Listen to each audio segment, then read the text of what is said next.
If we're having the correct conversation, we've seen debate that appears to demonize the demonstrations, to try to lay blame on some political leaders, or even, unfortunately so, to a certain community, to say this is a community that is bringing chaos, this is a leader who's bringing chaos. Yet, if at all there was such knowledge that the particular people are actually behind violent demonstrations, then the action should be taken against them. Do you think that that kind of conversation in our National Assembly is helpful in any way going forward? I think we've lost national focus, and that's why I usually say we should have national conversation where some of these issues are brought to the fore. Like those goons, whether they are sponsored by politicians or sponsored by individuals who want to cause mayhem for other motives like looting and breaking into shops, is a matter that we must really dissect, because there are two sides to the equation. The other one on the 17th, when Boniface Kariuki was shot by a policeman, the goons that were in town, towards the end of the session, they went via City Hall and they were saluting the governor that this is a job well done.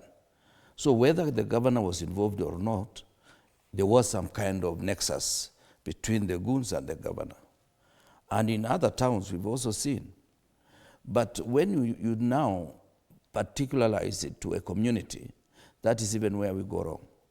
There were demonstrations in Eldoret, there were demonstrations in Kericho, there were demonstrations in Nairobi and Mombasa and many other towns of this country. Embu, wherever, there were demonstrations. So you cannot say it is a certain section of Kenyans.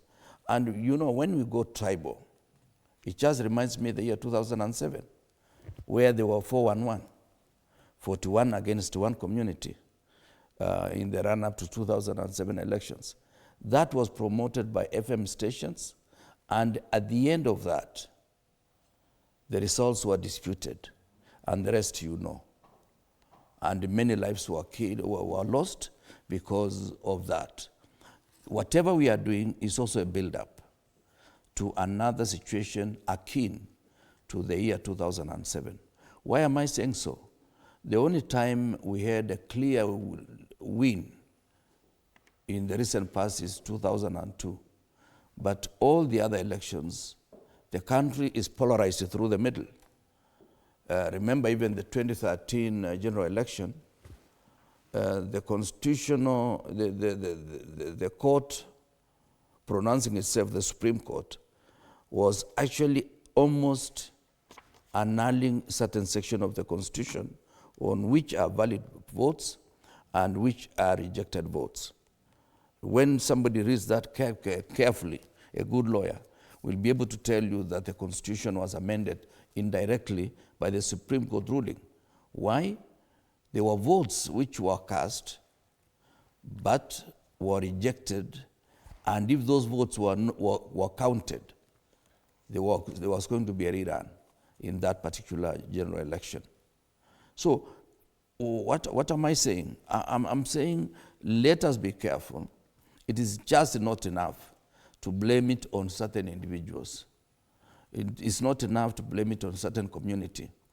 All of us have a duty, those in government, they have even a greater duty, because they've been talking to the 25th, a language of peace, telling, like I had some police officers, either at the coast, telling people, inform us on the route that we are going to use, and it is going to be peaceful.